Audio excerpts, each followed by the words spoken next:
ఐదు నిమిషాలు నేను మా వాళ్ళతో ఇంకొని మాట్లాడుకునేది కొద్దిగా వాళ్ళతో ఒక 5 నిమిషాలు మాట్లాడతాను. మీడియా టైం ఇస్తే నాకు ఒక 10 నిమిషాలు వాళ్ళతో కూడా నేను మాట్లాడాల్సింది. ఈ పాయింట్తో పాటు ఇంకా 1-2 మాట్లాడాల్సినవి ఉన్నాయి కాబట్టి వాళ్ళకు కూడా నేను చెప్పాలి కాబట్టి ఖచ్చితంగా మీకు కూడా మనం పార్టీ లైన్లోనే ఉంటాం, పార్టీ కోసమే ఉంటాం, పార్టీ కోసమే పనిచేస్తాం.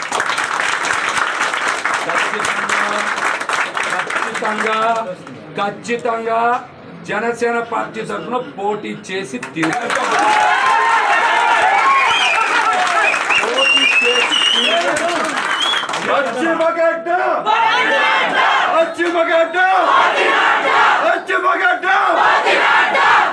మనం ఖచ్చితంగా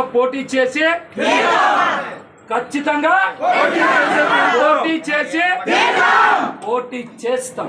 పవన్ కళ్యాణ్ గారు బొమ్మే పెడతాం, జనసేన జెండానే ఖచ్చితంగా పోటీ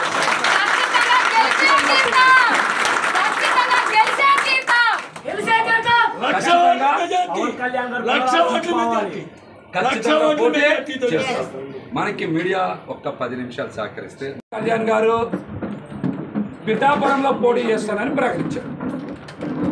ప్రకటించిన తర్వాత అక్కడ మరి పొత్తులో ఉన్న పార్టీలు నిన్న చాలా బీభత్సం సృష్టించాయి. పవన్ కళ్యాణ్ గారు స్వయంగా మన పార్టీ అధ్యక్షులు పోటీ చేస్తానన్న దగ్గర తెలుగుదేశం పార్టీ నాయకులు బ్యానర్లు చించి కార్యాలయం తగలబెట్టి నానా దుర్భాషలు ఆడితే తెలుగుదేశం పార్టీ నాయకుల్లో బాధ్యత కలిగిన ఒక్క నాయకులు కూడా బయటకు వచ్చి మాట్లాడారు. పొత్తు ధర్మం ఇలాగైతే ఎలా అని నేను మీతో ఒక మాట పంచుకోవాలి. ఎందుకంటే పవన్ కళ్యాణ్ గారి మీద ఎవ్వరు మాట్లాడినా మనం స్పందించాం. వైసీపీ నాయకులు మాట్లాడినా స్పందించాం, బయట నాయకులు మాట్లాడినా స్పందించాం. మరి పొత్తు ధర్మంలో పవన్ కళ్యాణ్ గారు పోటీ చేస్తానన్న పిఠాపురం స్థానంలో మరి విపరీతం జరుగుతున్నప్పుడు పవన్ కళ్యాణ్ గారికి పొత్తులో ఉన్న పార్టీలు మద్దతు ఇవ్వాలా వద్దా?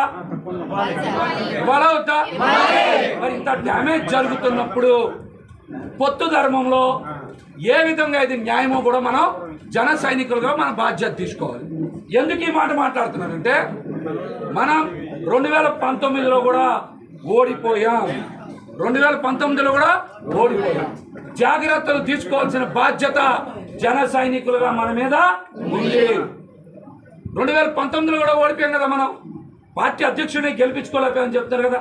మళ్ళీ నిన్న పిఠాపురంలో అలా జరిగితే మనం మన పార్టీ అధ్యక్షుల వారిని కాపాడుకోవడంలో జన సైనికులుగా మనం కీలక పాత్ర పోషించాలా వద్దా? మీరు గట్టిగా చెప్పాలి.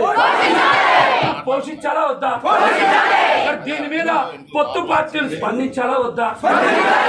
మరి స్పందించాలి కదా. నష్ట నివారణ చేయాలి కదా. నష్ట నివారణ మన పార్టీ అధ్యక్షుడు పోటీ చేసే దగ్గరే మన పార్టీ మాటలు మాట్లాడతా, అలాగే పొత్తులోని పార్టీలో ఎందుకు ఈ మౌనం? ఎందుకు పిఠాపురం లాంటి చోట మనం పోటీ చేస్తామని చెప్తే, స్వయంగా మన పార్టీ అధ్యక్షులు పోటీ చేస్తామని చెప్తే, మరి అక్కడ డ్యామేజ్ కంట్రోల్ చేయాల్సినటువంటి బాధ్యత అందరి మీద, ముఖ్యంగా మన పార్టీ అధ్యక్షుడిని కాపాడుకోవాల్సిన బాధ్యత జన సైనికులుగా మన మీద ఉందా? కేటాయించాలని, పశ్చిమ సీటు మనకి కేటాయించాలని పవన్ కళ్యాణ్ గారికి విజ్ఞప్తి చేస్తున్నాం. ఖచ్చితంగా కేటాయించాలి. మనం సెంట్రల్ ఆంధ్రాలో బలంగా ఉన్న స్థానం విజయవాడ పశ్చిమ. సెంట్రల్ ఆంధ్రాలో బలంగా ఉన్న స్థానం పశ్చిమ నియోజకవర్గం ఉంది. మనం పశ్చిమ నియోజకవర్గంలో ఎన్నో కార్యక్రమాలు చేసాం కాబట్టి మనం ఈ స్థానం కోరుకుంటాం. ఎన్నో ఇబ్బందులు ఫేస్ చేసాం, ఎన్నో కేసులు పెట్టించుకున్నాం, పోలీస్ స్టేషన్లు చుట్టూ తిరిగాం, ఇంట్రాగేషన్లో. ఏ రోజు కూడా మనం మన కోసం కాదు, పార్టీ కోసమే పనిచేసాం. పవన్ కళ్యాణ్ గారి కోసమే పనిచేసాం. మనకి పీక తెగిపోద్దని తెలిసిన రోజు కూడా ముద్రగడ పద్మనాభం గారు వరుస లేఖలు ఆపింది పశ్చిమ నియోజకవర్గం నుంచి. ముద్రగడ పద్మనాభం గారు లేఖలు రాయలేదు పార్టీ మీద. లేఖలు రాసినప్పుడు మనం ఆ రోజున ఏం చేశాం?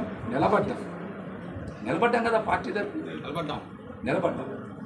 మనం ఈ రోజున పవన్ కళ్యాణ్ గారి సిద్ధాంతాలు, పవన్ కళ్యాణ్ గారి ఆశయాల కోసమే పనిచేశాం. కానీ పదవి దేనికంటే క్యాడర్ని బతికించడానికి, క్యాడర్ భవిష్యత్తుని కాపాడుకోవడానికి. విజయవాడ నగరంలో మన క్యాడర్కి భవిష్యత్తు ఉండాలి. విజయవాడ నగరంలో మన క్యాడర్కి పదవులు రావాలి. మన క్యాడర్ నిలబడాలి. మనం వాళ్ళ కోసం నిలబడతాం. ఎందుకు ఈ మాట చెప్తా ఉన్నాం? ఎవరు లేకపోతే మనం ఎవరికి చెప్పుకోవాలి? ఎక్కడికి వెళ్ళాలి? ఎవరికి చెప్పుకోవాలి? ఎక్కడికి వెళ్ళాలి? ఇవాళ ఒక పోతిన్ మహేష్ నిలబడ్డాడు కాబట్టి పశ్చిమ నియోజకవర్గంలోన, విజయవాడలోన కాదు, పవన్ కళ్యాణ్ గారు సంపూర్ణ మద్దతు ఆశీస్సులు ఉండబట్టే విజయవాడ నగరంలో నిలబడ్డాం. 42 మందికి కార్పొరేటర్ సీట్లు ఇచ్చాం. ఆ రోజున 42 మందికి ఇచ్చాం. టౌన్ కమిటీ వేసాం, టెంపుల్ కమిటీ వేసాం, లీగల్ సెల్ వేసాం, ఐటీ ప్రిపేర్ చేశారు, అట్లాగనే అధికార ప్రతినిధులు వేసాం. ఇలాగ అనేక రకాలుగా మన పార్టీని నిర్మాణం చేయడంలో మనం కూడా ఖచ్చితంగా కష్టపడ్డాం. మనం మన పార్టీ కోసం, మన పార్టీ ఉనికి కోసం, మన పార్టీ భవిష్యత్తు కోసం, ముఖ్యంగా పార్టీ కేడర్ భవిష్యత్తు కోసమే, నేను మీకు ఎప్పుడు చెప్తా ఉన్నాను, నేను పదే చెప్పాను, నా కోసం నేను ఏ పని ఏ రోజు చేయలేదు. నా కోసం నేను ఏ పని చేసుకోవాలి. నేను ఎప్పుడు కూడా క్యాడర్ బాగుండాలి, వాళ్ళకి పదవులు ఇవ్వాలి, వాళ్ళు రాజకీయంగా ఎదగాలి, వాళ్ళకి మంచి స్థానాలు రావాలని ప్రతి ఒక్కరు నా దగ్గరికి వస్తే పార్టీని ఏదో రకంగా రిక్వెస్ట్ చేసి పదవులు వేశాను. ఎవరిని కాదనుకుంటే వేసాను. పార్టీలో ఒకటి 2 సార్లు ఎందుకు మహేష్ ఎంత ఒత్తిడి చేస్తూ ఉన్నారు, నా కోసం వేశాను పదవులు. ఈ పార్టీకి పునాదుల్లో నిలబడతారనే ఖచ్చితంగా విజయవాడ నగరంలో పశ్చిమంలో బలంగా పోరాటం చేశాం.